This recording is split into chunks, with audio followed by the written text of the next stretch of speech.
Well, families coming together and making a traditional holiday meal is one of the highlights of Thanksgiving. And while this year might prevent you from being in the same kitchen, it doesn't have to stop you from cooking or dining together, virtually, of course. Brenda Prinzavalli joins us now to teach us how to plan that. Thank you so much for joining us, Brenda. How are you? Fabulous. It's great to be here. Well, see, look, this is a perfect example. We're joining you virtually from your kitchen, so tell us how we plan this. Well, I was thinking about that, yes, it is this time where we share cooking together, and that's part of the holiday, besides, yes, eating this wonderful, fabulous meal. So why not do a lot of it ahead of time? And so the very first thing, as we just heard that Real Simple was also suggesting, is to make a group menu. And then what are the shopping lists, and have everybody get all of that food ahead of time.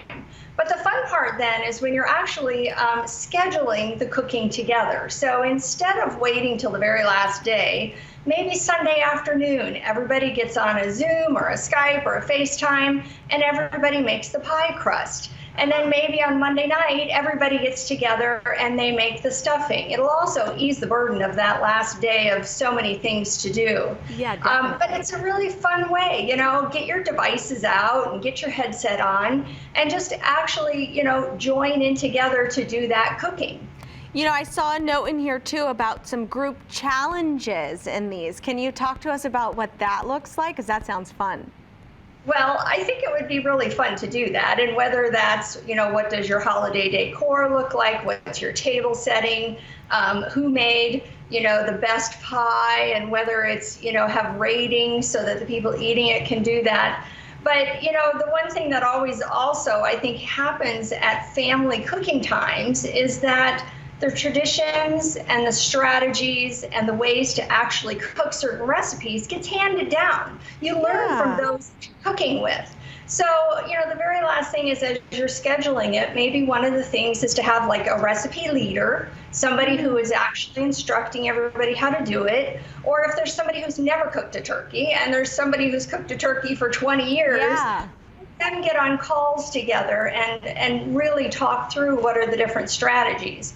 And I thought, let's all make a pie, put it in the oven and sit down and have a glass of wine together and wait for that pie to be done. And then, testing it and getting all of the advice from those who have done it for many years. That's really smart. One of my best friends, she has a weekly gathering of friends, and they switch who's the recipe leader each week, and then they all make whatever dish that they chose, and it switches off, and so they'll lead it, and then at the end you get to see and compare all of the different dinners and how they turned out, because if somebody's cooking something, it doesn't always look or taste like how somebody else does it, even though you're following the same recipe.